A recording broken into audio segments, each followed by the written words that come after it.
شہر کائٹ میں ثانیہ کارساز کے شہداء کی یاد میں دعائیہ تقریبات کا سلسلہ جاری ہے۔ پیپلز پارٹی کے رہنماؤں اور کارکنوں کی جانب سے ثانیہ کے شہیدوں کی قبروں پر گلپاشی اور دعا کی گئی۔ ہمارے نمائندے فاروق مورائی اس وقت شارع فیصل پر سانحہ شہداء کارساز کے ہی مقام پر موجود ہیں، ان سے جان لیتے ہیں۔ جی فاروق، بتائیے گا کیا مناظر ہیں؟ جی، اس وقت میں شارع فیصل پر شہداء کارساز کے مقام پر موجود ہیں، جہاں پر آج سے 18 سال قبل اس وقت شہید بے نظیر بھٹو کے قافلے پر حملہ کیا گیا جب وہ جلا وطنی ختم کر کے واپس کراچی پہنچے تھے، اور اس ثانیہ میں متعدد افراد شہید اور سینکڑوں افراد زخمی ہوئے۔ ہمارے ساتھ اس وقت صوبائی وزیر محنت سعید غنی صاحب موجود ہیں، ان سے بات کرتے ہیں، ان سے پوچھتے ہیں کہ اس ثانیہ کے بارے میں وہ کیا کہتے ہیں۔ دیکھیں،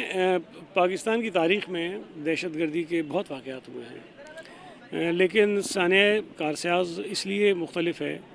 کہ میں سمجھتا ہوں کہ دنیا بھر میں شاید دہشت گردی کے بہت واقعات ہوئے ہیں، لیکن کسی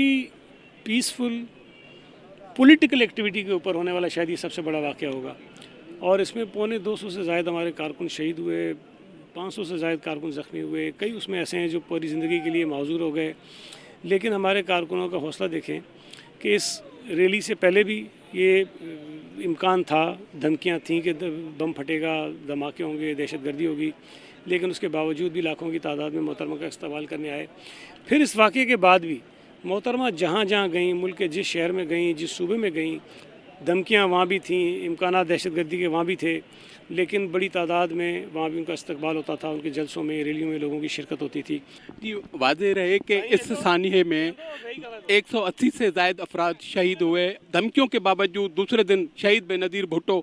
زخمیوں کی عیادت کرنے کے لیے اسپتال پہنچی اور جاں بحق ہونے والوں کے گھروں پر پہنچ کر پرسہ دیا، اور اس کے بعد پھر انہوں نے الیکشن کی بہت شکریہ فاروق مورائی۔ یہاں پر وقت ہو ایک بریک کا۔